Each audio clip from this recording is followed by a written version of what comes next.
Ilang araw na ring mainit na pinag-uusapan sa social media at mga pahayagan ng masakit na sinapit ng grade 10 student na si Pearl Joy Galve.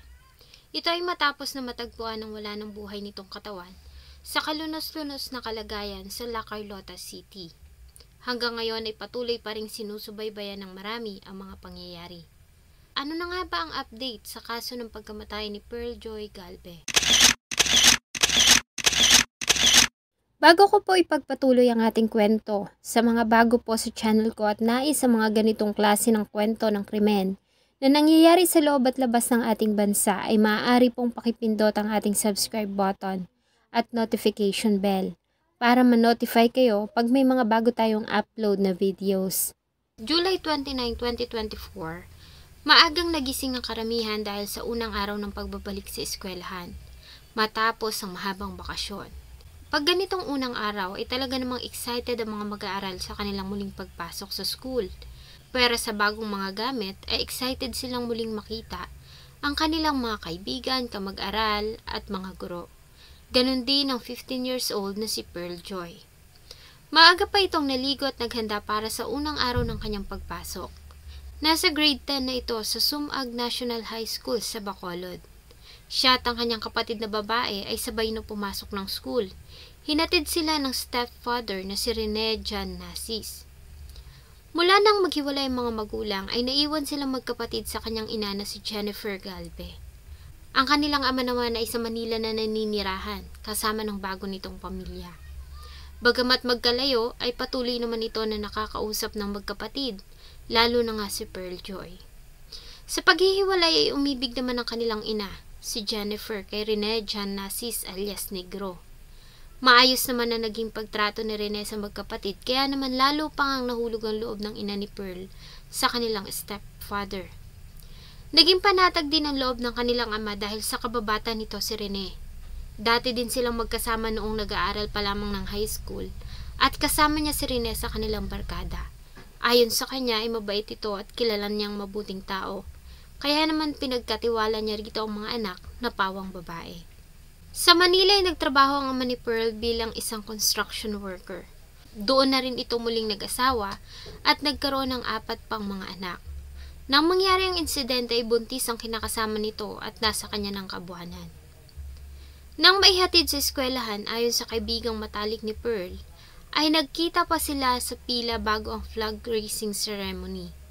Biniro pa nga niya ang kaibigan na ilibre siya ng recess. Noong una ay sinabi nito na wala siyang pera, subalit kalaunan ay may inilabas itong 300 pesos mula sa kanyang bulsa. Natawa naman ang kanyang kaibigan at sinabing nagbibiro lamang siya. Gayon pa man ay nagpumilit si Pearl at sinabi na puntahan siya nito sa kanilang classroom sa recess at ititreat niya ang kaibigan. Iyon na ang huling sandali na nakita nila si Pearl. Sa kalagitnaan kasi ng kanilang klase ay bigla na lamang itong nagpaalam sa kanyang teacher dahil sa labis na pagsakit ng kanyang tiyan at nagpaalam sa guro na uuwi ng kanilang bahay. Dahil nga sa sinabi nitong hindi maganda ang kanyang pakiramdam ay pinayagan nito ng guro, lingid sa kaalaman nilang lahat na ito na ang huling sandali na makikita nilang buhay ang dalaga. Paglabas ng school ay nagawa pang mag-text ni Pearl sa ina para sabihin dito na paludan siya dahil kailangan niya ng load para sa kanilang school activity. Nilodan naman siya ng ina. Tinawagan din nito ang pinsan at sinabing samahan siya dahil may kukunin siyang motor. Hindi naman sumama ang kanyang pinsan dahil sa may ginagawa ito. Paglabas ng school ay nakita pa ang dalaga kasama ang stepfather nito na si Rene. Ayon kay Rene ay nilapitan siya ni Pearl at nanghingi ng pera. Inabutan niya naman ito ng 50 pesos bago sila tuluyang naghiwalay. Simula ng mga oras na iyon ay hindi na umuwi ng bahay si Pearl Joy. At naglaho ito na parang bula, walang kahit na sino sa kanyang mga kamag-anak, kakilala at mga kaibigan ang nakakaalam kung saan ito nagpunta. July 30, 2024, kinabukasan, ay lumapit na ang kanyang inang, si Jennifer sa tanggapan ng Police Station 9 para magpatulong sa paghanap sa kanyang anak. Agad namang tumugon ng tanggapan at nagsagawa ng missing person report. Muli nilang binalikan kung saan huling nakita si Pearl Joy. Tulad ng sinabi ng guro, ay nagpaalam ito na uuwi dahil sa masakit ang kanyang tiyan. Naiwan pa nga ng dalagang kanyang bag sa loob ng kanilang classroom. Isang witness ang nakapanayam nila na nakakita kay Pearl Joy sa labas ng paaralan at may kausap sa cellphone. July 30 ng alas 4 ng madaling araw ay muling nakita si Pearl Joy kasama ang isang lalaki na may mga tattoo. Ayon sa isang tindera, ay bumili ang dalawa sa kanya ng noodles. August 2, 2024 ay muli siyang namataan sa loob ng isang grocery store sa Sumag. August 3 ay muli silang nakatanggap ng report na nakita itong kumain ng lunch sa isang karinderya. Bagamat nagtataka ang kanyang mga magulang at kapatid kung bakit hindi ito tumatawag o nagte-text kung saan ito nagpunta, wala din silang alam na kadahilanan para maglayas ang dalaga. Sinubukan pang itrace ng mga IT experts ng pulis ang kinaroroonan ng cellphone ni Pearl. Subalit patay na ito. Hanggang sa isang report ang matanggap nila noong August 14 ng umaga. 2 linggo makalipas ang misteryosong pagkawala ni Pearl Joy. Isang wala ng buhay na katawan ang natagpuan sa masukal na taniman ng tubo sa Hacienda San Roque sa Barangay Cubay, La Carlota City, Negros Occidental. Kasama ang mga officials ng Station 9 ay agad silang nagpunta sa lugar at doon nga ay natagpuan nila ang kalunos-lunos na kalagayan ng hindi pa nakikilalang biktima. Nakatali ang kamay nito at may duct tape ang bibig. Nasa advanced decomposition na ang katawan at hindi na ito makilala. Gayunpaman ay buo pa ang mga gamit nito gaya ng suot nitong damit at sapatos.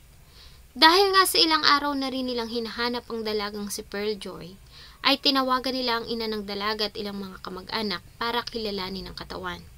Positibo namang kinilala ni Jennifer Galve na ang mga damit at sapatos ay siyang huling suot ng kanyang anak bago ito mawala noong July 29, 2024. Subalit paano napunta si Pearl sa tubuhan at sino kaya ang salarin? Ang katawan ay nakita ng manggagawa sa tubuhan habang nag-iikot ito sa property. Hinahanap nito ang pinanggagalingan ng mabahong amoy na tila ba nabubulok na hayop. Matataas na ang tubo kaya naman masukal na ang loob nito at talaga namang hindi ka basta-basta makikita kung nasa gitna ka ng plantasyon na matatagpuan 700 meters mula sa main road. Mula sa missing person report ay nalipat ang kaso sa Homicide Department at nagsimula silang imbestigahan ang kaso ng pagpatay sa dalagang si Pearl Joy Galve. Sinimula nilang maghanap ng mga CCTV footages. Nagbabaka sakali sila na may kamera na nakakapture sa mga huling sandali ng dalaga at ang huling taong kasama nito. Subalit sa kasamaang palad ay wala silang nakuhang footages. Malakas ang kutob ng mga investigador na maaaring hindi doon pinatay si Pearl at tinapon lamang doon ang biktima. Maliban sa CIDG, ay pinakiusapan ng pamilya ni Pearl ang NBI para magsagawa ng investigasyon. Ang kaso ay na-assign sa NBI Executive Officer ng Negros Occidental na si William De Arca. Habang hinihintay ang resulta ng autopsy, ay nagsagawa sila ng background investigation. At dito ay ilan pa ang mga nakababahalang impormasyon ang kanilang nalaman. Sa ginawa nilang panayam sa matalik na kaibigan ni Pearl at ilang mga kamag-anak, ay nagkukwento ang dalaga na ilang beses na itong hinahalay at minomolestya ng kanyang stepfather na si Rene Jan Nasis alias Negro. Ang problema ay hindi niya lamang ibinahagi sa kanyang mga kaibigan at pinsan, kundi maging sa kanyang sariling ina. Noong una ay pinabulaanan pa ni Jennifer Galve ang aligasyon, subalit noong huli ay kusang loob na rin itong nagbigay ng kanyang testimonya. Yung call ko dyan sa nanay na yan, sinabi na nung bata sa kanya na may problema siya. Hanggang ngayon, may tinatago pa rin siya. Mahiya naman siya sa buhay niya. At sinabi na ilang beses nang nagsumbong sa kanyang anak tungkol sa ginagawa ng kanyang kinakasama. Subalit natatakot siya dahil sa pinagbabantaan umano siya ni Rene na papatayin silang mag-iina. Dahil dito ay agad na pinasubpina ng NBI sa Rene Jan Nasis para sa ilang mga katanungan. Subalit wala na ito sa lugar, kaya naman isa ito sa mga itinuring na person of interest sa pagkamatay ni Pearl Joy. Agad silang nanawagan sa social media para sa makakapagturo sa kinaroroonan ni Rene. bagamat wala pang opisyal na statement kung ito nga ba ang primary suspect sa pagkamatay ng dalaga. August 21, 2024 ay kusang loob naman na dumulog si Rene sa tanggapan ng Criminal Investigation and Detection Group matapos na kumalat ang kanyang larawan sa social media at mga balitang naglilink sa kanya sa pangyayari. Dito ay mariin nitong itinanggi ang aligasyon laban sa kanya at sinabing inosente siya. Ayon sa una niyang mga pahayag ay huli niyang nakita si Pearl noong July 29 sa labas ng eskwelahan. Matapos na abutan ng 50 pesos, ay iniwan niya ito sa harap ng school ng Sumag National High School. Kasama din umano siya sa paghahanap sa nawawalang dalaga. Subalit nagkaroon sila ng pag-aaway ng ina nito 2 araw bago matagpuan ang katawan. Kaya siya umalis at umuwi sa Iloilo. Hindi umano totoo ang mga paratang sa kanya na may kinalaman siya sa pagkamatay ni Pearl at nagtatago siya matapos na gawin ang krimen. Si Rene Jan Nasis alias Negro ay dati nang nakulong sa New Bilibid Prison ng Muntinlupa. At kilala din ito ng CIDG dahil ito ay kanilang asset. Kaya naman malakas ang paniniwala ng marami na may kinalaman nito sa pagkamatay ni Pearl. Maliban dito ay katakataka din ang pabago-bago nitong mga salaysay. Bagamat itinanggi nito noong una ang aligasyon tungkol sa pangmomolestya niya kay Pearl, kalaunan ay umamin na rin ito at sinabing totoo na minomolestya niya ang stepdaughter. Subalit tinanggi niya na may kinalaman siya sa pagkamatay nito. Ayon kay Rene, nagsimula siyang gawin iyon noong 12 anyos pa lamang ang dalaga. Sa loob ng 2 taon ay patuloy na itong binaboy ang kawawang dalaga. Marahil ay hindi nito nagawang makapagsumbong dahil sa tinakot ito na papatayin siya at ang kanyang kapatid at ina. Gaya na rin ang pahayag ng ina niyang si Jennifer Galve. Dahil nga wala pang official na kaso na naisasampa laban kay Rene, ay agad din itong pinakawalan ng CIDG. Maliban sa aligasyong pangmomolestya, ay nakakuha din ng tip ang mga otoridad tungkol sa paggamit umano ni Rene ng pinagbabawal na gamot. Kaya naman sa bisa ng isang search warrant, ay hinalughog nila ang bahay ng mag-live-in partner. At nagawa namang makarecover ng Negros Occidental Crime Laboratory ng mga suspected na puting pulbos sa bahay. Subalit nang isailalim ito sa pagsusuri ay nagnegatibo ito. Ayon sa forensic, ang nasabing mga pulbos ay nakumpirma nilang tawas. August 27, sa lumabas na resulta ng autopsy sa katawan ni Pearl, ay napag-alaman na namatay ito sanhi ng namuong dugo sa kanyang ulo.